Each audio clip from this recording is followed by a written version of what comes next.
अस्सलाम वालेकुम dear students. Last lecture में हम प्रोजेक्ट की जो डॉक्यूमेंटेशन है लाइब्रेरी मैनेजमेंट सिस्टम प्रोजेक्ट उसकी जो प्रोजेक्ट रिपोर्ट है उसके बारे में बात कर रहे थे। उसमें हम जो इंट्रोडक्शन सेक्शन है उसकी बात कर रहे थे, जिसमें बैकग्राउंड और उसकी सब हेडिंग्स के बारे में हमने कुछ बात की। और लास्ट जो हेडिंग जिसके बारे में हमने बात की that was the limitations of the system, जिसके बारे में मैंने आपको बताया था कि किस तरीके से हम चैट जीपीटी के सहारा लेते हुए हम अपने डॉक्यूमेंटेशन को कंप्लीट कर सकते हैं। आज उसी चीज़ को कंटिन्यू करते हुए मैं नेक्स्ट हेडिंग्स के बारे में थोड़ा सा आपको ओवरव्यू देता हूँ। लाइक प्रपोज सिस्टम है, आप इसमें भी एक चीज़ का ख्याल रखना है कि आपने जो नंबरिंग है या जो आइडेंटिफिकेशंस हैं इनका ख्याल रखना है कि इनको एक प्रॉपर सीक्वेंस और हायरार्की के साथ आपने बनाना है। प्रपोज सिस्टम अगर आप चाहते हैं कि आपको आपके प्रोजेक्ट के एंड अकॉर्डिंग मिले तो उसके लिए आप अगेन चैट जीपीटी से अपनी क्वेरी इस तरह से राइट करवा सकते हैं। पहले से ये देखें मेरे पास डाटा मौजूद है। अगर आपने एक अलहदा से थ्रेड क्रिएट किया हुआ है या अलहदा से चैट क्रिएट की हुई है चैट जीपीटी में, तो आपको उस चैट के अंदर उसी के रिलेटेड ही वो आंसर देगा। ये एआई टूल है, इतना इंटेलिजेंट तो है कि आपकी जो प्रीवियस हिस्ट्री है उसको वो जहन में रखे। फॉर एग्जांपल अगर मैं इसको कहूँ what will be the proposed, जो मेरी हेडिंग थी मैं वही लगाऊंगा। व्हाट प्रपोज सिस्टम है, what will be the propose system of my project according to the proposal data given above. किस तरीके से भी लिख सकते हैं आप। ठीक है, मैं इस तरीके से एक क्यूरी जनरेट करके इसको कहता हूँ कि भाई मुझे बताएं कि मेरा प्रपोज सिस्टम क्या होगा। ठीक है, और मेरे प्रोजेक्ट का जो ऊपर मैंने प्रपोजल दिया है उसके अकॉर्डिंगली प्रपोज सिस्टम क्या है। लेट्स स्टार्ट कि ये देखते हैं कि मुझे क्या आंसर देता है। उसने मुझे आंसर देना शुरू कर दिया। ठीक है, मेरा प्रपोज सिस्टम क्या है, उसके मेन कंपोनेंट्स क्या हैं, इसके बारे में गाइड करेगा। एक एरर आ गया, मैं क्वेरी जनरेट करवाता हूँ। मेरा क्वेश्चन है what will be the propose system of my project according to the proposal data. इसमें आपकी इंटरनेट की स्पीड जो है वो बेटर होनी चाहिए अगर आप चाहते हैं कि आपको रिजल्ट भी बेटर मिले। Based on the proposal data you have provided for your library management system project, the propose system would be upgraded software solution that aim to address the limitations of the present systems. Here are summary of the proposed system. क्या है जी? Proposed library management system is designed to provide the efficient and user friendly platform for managing library operations and member interactions. It builds upon the features of present systems while addressing its limitations. The system will offer enhanced scalability. देखें आपकी statement को उसने आपके according आपके project के according बनाकर आपको बता दिया कि आपका प्रपोज सिस्टम क्या होगा और इसकी फीचर और फंक्शनलिटीज़ क्या होंगी। स्केलेबल होगा, mobile app, dedicated mobile app will be developed, ये भी डेवलप की जा सकती है। ऑफलाइन एक्सेस, ये चीज़ें देखें ना थोड़ी सी अंदर इरेलीवेंट भी आ रही हैं, तो आपने इसमें से जो आपके प्रोजेक्ट के रेलिवेंट हैं वो आपने डालनी है जस्ट। ठीक है, सारी की सारी चीज़ें भी उठा के नहीं डाल देनी ताकि आपके जो सिस्टम में मतलब आपकी जो प्रोजेक्ट में जो वाइवा लेते वक्त आपको प्रॉब्लम्स क्रिएट करें या आपको इश्यूज़ हों। ठीक है, ये हमारा मोबाइल एप्लीकेशन नहीं है, ये हमारी एक वेब एप्लीकेशन है। और अगर आपको लग रहा है कि ये जो मेरा प्रपोज सिस्टम जो मेरा सिस्टम यहाँ से जनरेट करवा के दे रहा है वो प्रॉपर नहीं है, तो आप अगेन अपना जो प्रपोजल है, प्रपोजल का जो एब्स्ट्रैक्ट है जो आपने यहाँ पर दिया हुआ है, आप सिंपली उस एब्स्ट्रैक्ट को उठाएं। देखिए, डाटा को थोड़ा सा वेरीफाई भी करना है कि क्या वो अकॉर्डिंग टू योर रिक्वायरमेंट्स है या नहीं है। मैं जस्ट प्रपोजल को कॉपी करता हूँ और कॉपी करके मैं चैट जीपीटी में आके दोबारा यहाँ पर डालता हूँ और डाल के फ़ौरन कहता हूँ what will be the proposed system for my documentation।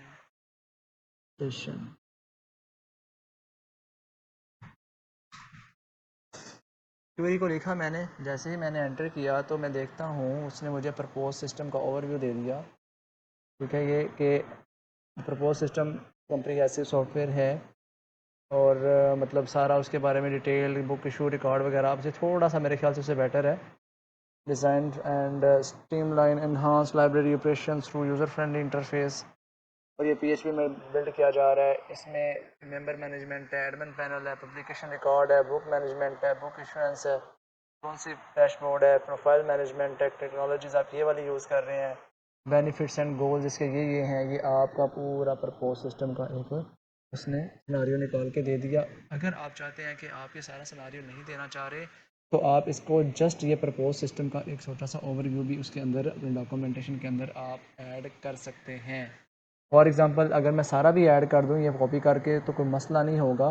Just अगर मैं ये वाला उठा के अपनी डॉक्यूमेंटेशन में लगाता हूँ तो ये भी काफ़ी होगा। मतलब अगर मैं मेरे पास डाटा और भी इनफ है। देखें ना एडवांटेजेस ऑफ प्रपोज सिस्टम भी उसने पूछे हुए हैं, तो वो तो ऑलरेडी आपको लास्ट पे इसी के साथ ही उसने कुछ बेनिफिट्स एंड गोल्स दे दिए। तो ये वाले गोल्स और ये जो एडवांटेजेस हैं आप उठाकर वहाँ पर उस हेडिंग के अंदर यही सेम दे सकते हैं। ठीक है, तो ये सारा डाटा आप उठाकर कॉपी कर कर इसको यहाँ पर पेस्ट कर सकते हैं अपने पास प्रपोज सिस्टम में और एडवांटेजेस में। ठीक है, अगर मैं इसको क्योंकि ओवरव्यू आपका फर्दर आ रहा है, आपने जो प्रोजेक्ट का ओवरव्यू है वो इसके अंदर डाल देना है, उसके अंदर मॉड्यूल्स भी आ रहे हैं।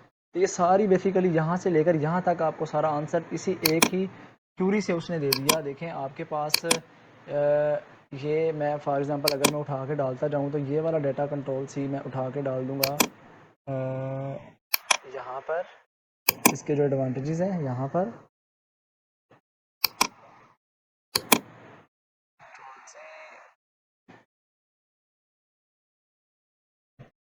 ओके, इसको मैं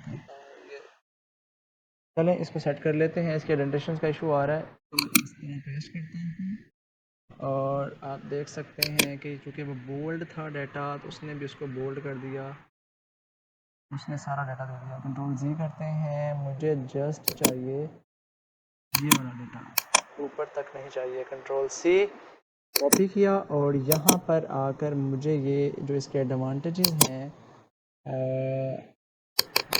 यहाँ पे डाटा डालना है।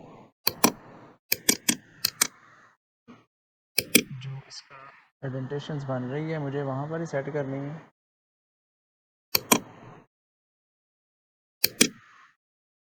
ओके, तो यहाँ पर आके मैं इसको पेस्ट करता हूँ। ये वो डाटा यहाँ पर आ गया, इसको पकड़ें, इसकी सेटिंग देखें करनी पड़ेगी आपको और ये चीज़ ठीक है जी।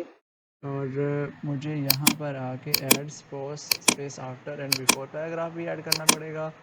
और मेरे पास ये जो थी ये बुलेट्स में अगर आ जाए तो ज़्यादा बेटर रहेगा, खूबसूरत लगेगा। और यहाँ पर एक्स्ट्रा स्पेस आ रही है, इसको हम ख़त्म करेंगे। लें जी, ये एडवांटेजेस हमारे पास ऐड हो गए हैं। The propose library management system aim to provide decentralised platform that enhance efficiency and effect. थोड़ा सा जूम कर लेते हैं। ठीक है, ये देखिए सारा डाटा उसने यहाँ पर डाल दिया। अब अगर मैंने ये वाला डाटा यहाँ से लिया, अब ये देखें ना टेक्नोलॉजी यूज्ड, ये वाली चीज़ उठा के मैं सिंपली कंट्रोल सी यहाँ पर भी डाल सकता हूँ। ये टेक्नोलॉजी यूज़ देखें और मेरे ओवरव्यू के अंदर आ रही है। आपको अगर ये थोड़ा लग रहा है डाटा तो आप उसे थोड़ा सा ना चैट जीपीटी को कह सकते हैं कि भाई मुझे थोड़ा सा डाटा मज़ीद दें, या ये जो फ्रंट एंड है इसकी डिटेल थोड़ी सी और बताएं। वो CSS बूटस्ट्रैप रिस्पॉन्स हर चीज़ की मज़ीद डिटेल बताना शुरू कर देगा, जो कि डाटे को बढ़ा देगा। ठीक है, डाटे को बढ़ाना कोई मुश्किल काम नहीं है, आप उसको बढ़ा सकते हैं। आप अपनी मर्ज़ी से अपनी नीड के अकॉर्डिंग से आपने कितनी लेंथी अपनी डॉक्यूमेंटेशन बनानी है ये इनको बोल्ड कर देते हैं। तो ये मैं अब सारी की सारी डॉक्यूमेंटेशन नहीं बना कर दिखाऊंगा। मेरा मकसद इस वीडियो को बनाना, ये एक सीरीज़ स्टार्ट करने का, आपको गाइडलाइन प्रोवाइड करना है कि आप अच्छी डॉक्यूमेंटेशन खुद से बना सकें। अब देखें एक आइडिया यहाँ पर भी बता देता हूँ कि देखिए अगर मैं इसको थोड़ा सा इन्हांस करना चाह रहा हूँ, फॉर एग्जांपल फ्रंट एंड है, तो वही चैट जीपीटी आपको ये भी सहारा देगा। कंट्रोल वी करें और कहें give me short detail of each जी, आपको हर एक चीज़ की थोड़ी थोड़ी डिटेल देना शुरू कर देगा। देखिए उसके अंदर HTML था, उसके अंदर CSS था, उसके अंदर बूटस्ट्रैप था, हैं उसके अंदर फिर आपका मतलब जो जो चीज़ें आ रही हैं ना उसने सब के बारे में थोड़ी थोड़ी यहाँ पर डिटेल ऐड कर दी है। आप ये डिटेल उठाएं, इस डिटेल को उठा के आराम से इसी की अंदर आएँ और फ्रंट एंड के नीचे यहाँ पर बुलेट्स की फॉर्म में ऐड कर दें। ठीक है, इस तरह से आपका डाटा भी बढ़ जाएगा। बैकएंड में भी सेम आप काम कर सकते हैं, इस तरह डेटाबेस के साथ भी आप सेम काम कर सकते हैं, तो आपका डाटा ऑटोमेटिकली डॉक्यूमेंटेशन में बढ़ता जाएगा। ठीक है जी, इसी तरह से टेक्नोलॉजी यूज्ड भी हो गया, इसकी मैंने आपको बढ़ाने का तरीका भी बता दिया। अब फिर आप ये जो आपके मॉड्यूल्स हैं, ठीक है, की फ़ीचर्स एंड फंक्शनैलिटीज़ आप ये भी उठा के डाल सकते हैं। लेकिन अगर आप चाहते हैं कोई एम्बिग्युइटी ना आए तो आप अपने ये जो प्रपोज़ल है आपका, इसमें भी ये मॉड्यूल्स गिवन हैं। आप सिंपली ये जितने मॉड्यूल्स हैं इनको उठाएं, ठीक है, कंट्रोल सी, और यहाँ पर आएँ, आप यहाँ से भी दोबारा से जनरेट कर सकते हैं। बाकी यहाँ पर भी मॉड्यूल गिवन है, आप वो भी ले सकते हैं। अगर मैं यहाँ पर डालता हूँ ये वाले, मैं कहता हूँ give me short detail of each module based on above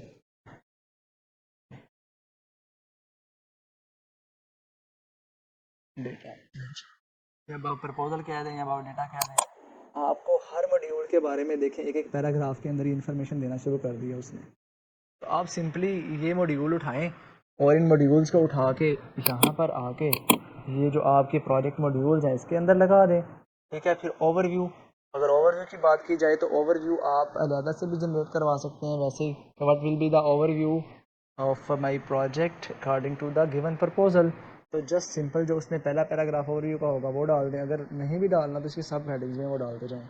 इसी तरह से फिजिबिलिटी स्टडी है, फिजिबिलिटी स्टडी भी आप यहाँ से देखें ना, 10 के 10 मॉड्यूल्स का उसने मुझे एक एक पैराग्राफ की सूरत में सारा डाटा दे दिया। तो ये मेरे मॉड्यूल्स हैं, आप इनको पढ़ के देख लें। आपका ये मॉड्यूल बिल्कुल वही होंगे जो जिस पर्पज़ के लिए आप यूज़ कर रहे हैं। अगर कहीं पर आपको कोई डायवर्शन नज़र आती है, अगर कहीं पर कोई चेंज नज़र आता है, उसको चेंज कर लें।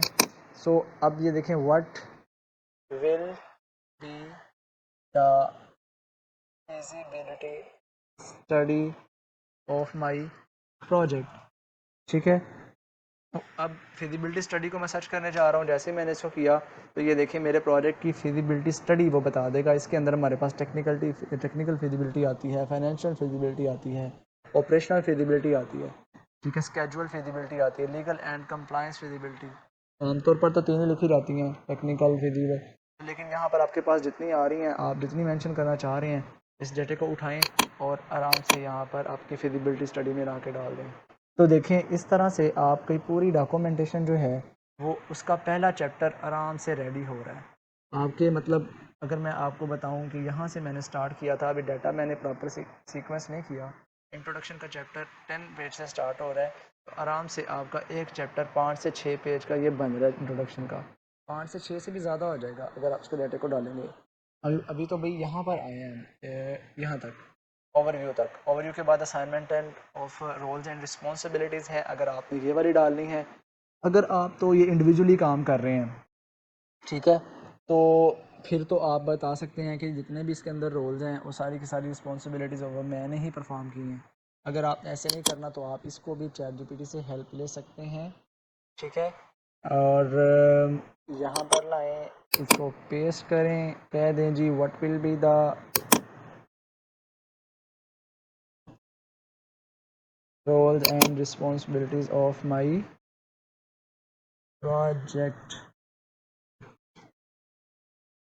ये भी गाइड करेगा। यहाँ से आपने आइडिया लेना है। प्रोजेक्ट मैनेजर होता है, टीम लीडर होता है, उसका काम क्या होता है कि बता दिया कि वो क्या क्या चीज़ें करता है। Front end developer, back end developer, database administrator होता है, या मोबाइल ऐप डेवलपर है अगर एप्लीकेबल आपके प्रोजेक्ट के लिए है तो नहीं। इधर से आपने आइडिया लेके जो जो आपके प्रोजेक्ट के अंदर मॉड्यूल्स आते हैं, तो बेहतर तो ये होता है कि आप क्या करें, इसमें रोल्स एंड रिस्पॉन्सिबिलिटीज़ में अगर आप ग्रुप की सूरत में काम कर रहे हैं तो यहाँ पर आके ना आप एक टेबल ड्रा कर लें, ठीक है। टेबल ड्रा करके आप बता सकते हैं सीरियल नंबर के साथ आप बता सकते हैं रोल्स एंड रिस्पॉन्सिबिलिटीज़, जिसमें आ जाएगा प्रोजेक्ट मैनेजर, ठीक है। आगे आ जाएगा फॉर रोल्स में आ जाएगा प्रोजेक्ट मैनेजर का रोल है, ठीक है। वो उसके नीचे आप मतलब नाम बता सकते हैं कि फ़लाँ बंदे का ये काम था, प्रोजेक्ट मैनेजर का काम इसने किया है, ठीक है। फिर रिस्पॉन्सिबिलिटीज़ में बता दें कि इसकी रिस्पॉन्सिबिलिटीज़ क्या क्या है, ठीक है ना। तो इस तरीके के साथ भी आप जो है ना वो बना सकते हैं। फॉर एग्ज़ाम्पल मैं यहाँ पर अगर ये एक टेबल ड्रा करता हूँ तो यहाँ पर मैं बता सकता हूँ रोल क्या था, रिस्पॉन्सिबिलिटीज़ क्या थी, ठीक है, ठीक है। और यहाँ पर आप बंदे का नेम लिख सकते हैं, ठीक है। यहाँ मेंबर का नेम लिख सकते हैं, आपका प्रोजेक्ट ग्रुप का मेंबर जो है मेंबर नेम कह दें। इस तरीके से भी बना सकते हैं। फॉर एग्ज़ाम्पल प्रोजेक्ट मैनेजर मैं यहाँ पे लिखता हूँ ना, कि प्रोजेक्ट मैनेजर है, प्रोजेक्ट मैनेजर की रिस्पॉन्सिबिलिटीज़ क्या हैं। चैटजीपीटी ने आपने आपको बता दिया कि भाई ये वाली रिस्पॉन्सिबिलिटीज़ हैं प्रोजेक्ट मैनेजर की। ये देखें ओवरऑल मैनेजमेंट, ये सारी रिस्पॉन्सिबिलिटीज़ में से जो 2-3 मेन है आप उसको उठाएं, या जो आपके प्रोजेक्ट के रेलिवेंट हैं आप उनको उठाएं। फॉर एग्जांपल मैं यहाँ से अभी फ़िलहाल सारी उठा रहा हूँ, आप इसको यहाँ पर ले जाएं, यहाँ पर ले जाएं, यहाँ पर ला के आप इसको सिंपली प्रेस करें। अब इसकी सेटिंग थोड़ी सी आपने कर लेनी है ताकि थोड़ी see look and feel better हो जाए। फॉर एग्जांपल ये मैं थोड़ा सा बढ़ा लूँ, इधर भी मैंने चूँकि एक ही नेम लिखना है, इसकी भी विड्थ को मैं कम कर देता हूँ, ठीक है।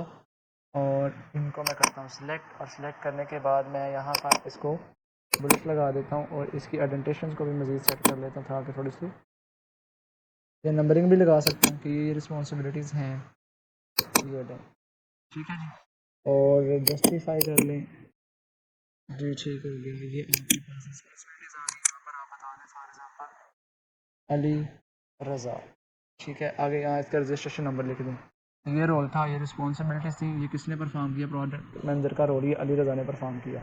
इस तरीके से आप टैब को प्रेस करके नीचे आ जाए, नीचे आके आप अगली रिस्पॉन्सिबिलिटी को ले सकते हैं, इसके साथ आप सीरियल नंबर भी लगा सकते हैं, ठीक है। या आप ये सारे रोल्स लिख के एंड पे कह सकते हैं all the roles and responsibilities are covered by only one person, जो अगर आप इंडिविजुअली काम कर रहे हैं उसमें अपना नाम लिख देंगे, वैसे आप बता दें, तो इस तरह से रोल्स एंड रिस्पॉन्सिबिलिटीज़ हो जाएंगी। हो जाएगा हमारे पास प्रोजेक्ट स्केड्यूल। प्रोजेक्ट स्केड्यूल में आपने बनाना होता है गैंट चार्ट, ठीक है।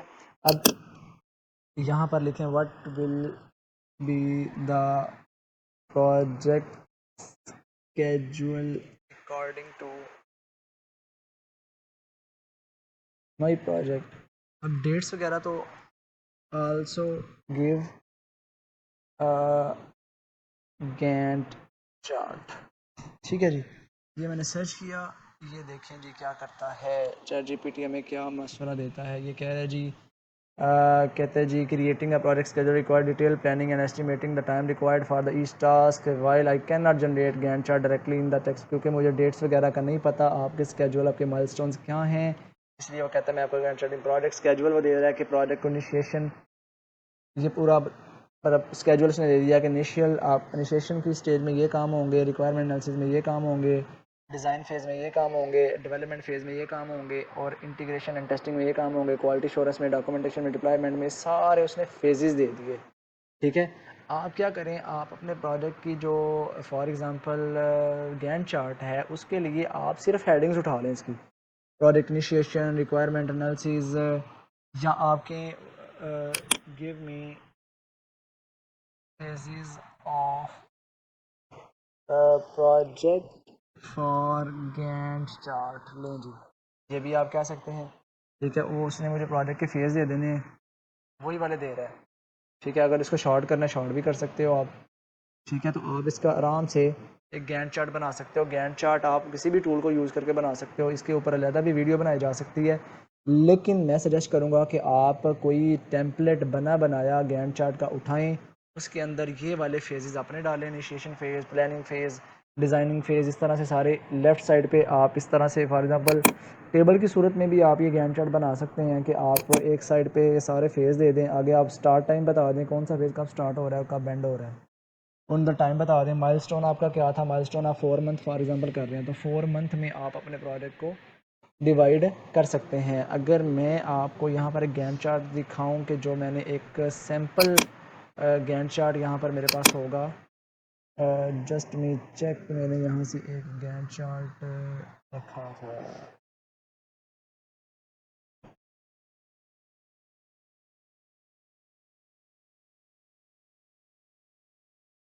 ओके मुझे अभी अवेलेबल नहीं हो रहा, जैसे ही चले मैं उसका आपको ओवरव्यू दे देता हूँ। आप किसी भी चीज़ को चूज़ करके अपना गैंट चार्ट बना सकते हैं, लाइक किसी भी टूल को चूज़ करके बना सकते हैं। मैंने जो प्रोजेक्ट का टूल चूज़ किया है कैनवा के ऊपर भी बनाया जा सकता है, या विजियो, या आपका माइक्रोसॉफ्ट प्रोजेक्ट मैनेजमेंट उसके अंदर गैंट चार्ट बन सकता है। तो गैंट चार्ट पर आप यूट्यूब पे सर्च करें how to make Gantt chart, तो आप इजीली आपको वो गाइड कर देगा कि गैंट चार्ट कैसे बनेगा। तो मेरा मशवरा यही है कि अगर आपने टाइम बचाना है तो आप एक बना बनाया गैंट चार्ट उठाएं, तो उसके अंदर एडिटिंग कर लें जो कि एडिटेबल हो, तो वो भी आप वही पिक्चर गैंट चार्ट की जो होगी वो लाकर यहाँ पर पुटअप कर सकते हैं, लगा सकते हैं, ठीक है। तस्वीर यहाँ पर लग जाएगी और गैंट चार्ट के बारे में यहाँ पर गाइड किया हुआ है। और लास्ट आपका आ जाता है प्रोजेक्ट मैनेजमेंट प्लान। और जो प्रोजेक्ट मैनेजमेंट प्लान है उसके अंदर भी आपने आकर प्रोजेक्ट मैनेजमेंट प्लान के अंदर इसी तरह चैट जीपीटी के अंदर पेश करना है what will be the project management plan. इसके अंदर वो सारा प्लान शेयर करेगा what will be the project management plan of my project. ठीक है, आपको सजेशन देगा, आप उसके अंदर कांट शांट जो है अपने अकॉर्डिंगली कर सकते हैं, कोई मसला नहीं है। अब देखें प्रोजेक्ट इंट्रोडक्शन होगा, प्लान ये है जी हमारा, हम इंट्रोडक्शन पहले करेंगे, फिर ऑब्जेक्टिव्स कौन से हमारे, स्कोप देखेंगे, टीम हमारी कौन सी है, स्केजुअल क्या है, रिसोर्स कौन से यूज़ होंगे, रिस्क कितने हैं इसमें, क्वालिटी को श्योर करेंगे, कम्युनिकेशन प्लान बनाएंगे। ठीक है, प्रोजेक्ट मैनेजमेंट बजट, ये सारा एक प्रोजेक्ट मैनेजमेंट प्लान मुझे दे रहे हैं, एंड पे हम डॉक्यूमेंटेशन बनाएंगे। तो आप ये वाला प्लान उठा के वहाँ पर डाल सकते हैं। ठीक है जी, जिसमें वो गाइड कर रहा है कि ये वाला मेरा प्रोजेक्ट प्लान होगा। अगर मैं इसको मज़ीद प्योरीफाई करूँ, मैं कहूँगा what will be the project management plan for library management system. Okay जी, कि लाइब्रेरी मैनेजमेंट सिस्टम के लिए मेरा प्रोजेक्ट प्लान क्या होगा। तो उसने लाइब्रेरी के अगेंस्ट, ठीक है, बता दिया। आप अपने प्रोजेक्ट का टाइटल लिख के बताएंगे तो उसके अंदर वो आपके प्रोजेक्ट के बारे में चीज़ों को बता रहा होगा। तो ये देखिए प्रोजेक्ट स्केड्यूल के फेजेस उसने यहाँ पर भी दे दिए। ठीक है ना, इनिशिएशन, ये सारे फेजेस उठा के आप ज्ञान चार्ट बना सकते हैं। तो सारी चीज़ें देखिए आपकी फिंगर टिप्स में, सिर्फ चीज़ों को पकड़ना है, उठाना है, ऑर्गेनाइज करना है, तो डॉक्यूमेंटेशन आपकी प्रिपेयर होती जाएगी। ये जी आपका 5वां मॉड्यूल था। यहाँ पर हमारा चैप्टर नंबर 1 कंप्लीट हो जाता है। आपने सारे डाटे को ऑर्गेनाइज करना है, ऑर्गेनाइज करके अच्छे तरीके से इसकी अलाइनमेंट, जस्टिफिकेशन होनी चाहिए। जो मैंने पहले वाली वीडियो के अंदर गाइडलाइंस बताई थी कि इसका जो मार्जिन कितना होना चाहिए, इसकी लाइन स्पेसिंग कितनी होनी चाहिए, पहली हेडिंग का साइज़ क्या होना चाहिए, दूसरी का क्या होना चाहिए, सारी चीज़ें आपको बताई थी। आपने ऊपर प्रॉपर इसके लेआउट को सेट करना है। इस तरह से आपका चैप्टर नंबर 1 इंशाल्लाह कंप्लीट हो जाएगा। ठीक है जी, ये था हमारा chapter number 2, sorry chapter number 1 हमारा यहाँ पर कंप्लीट होता है। इंशाल्लाह नेक्स्ट वीडियो में थोड़ी सी गाइडलाइन चैप्टर नंबर 2 के बारे में दूंगा। चैप्टर नंबर 2 आप खुद से भी बना सकते हैं, इन्हीं स्टेप्स को, इन्हीं चीज़ों को फॉलो करके जो मैंने पहले चैप्टर के लिए बता दी हैं, क्योंकि चैप्टर नंबर 2 के अंदर भी सारी रिक्वायरमेंट्स के बारे में डाटा है, उसके अंदर भी मॉड्यूल्स और उनकी फंक्शनल और नॉन फंक्शनल रिक्वायरमेंट्स आ रही हैं। तो वो आप बनाइएगा, ट्राई कीजिएगा। वैसे मैं ट्राई करूँगा कि एक वीडियो उसके बारे में भी मैं पोस्ट कर दूँ। ठीक है जी, आज के लिए इतना ही। अपना ख्याल रखिएगा। इंशाल्लाह आपसे मुलाकात होगी नेक्स्ट वीडियो में। अल्लाह हाफ़िज़।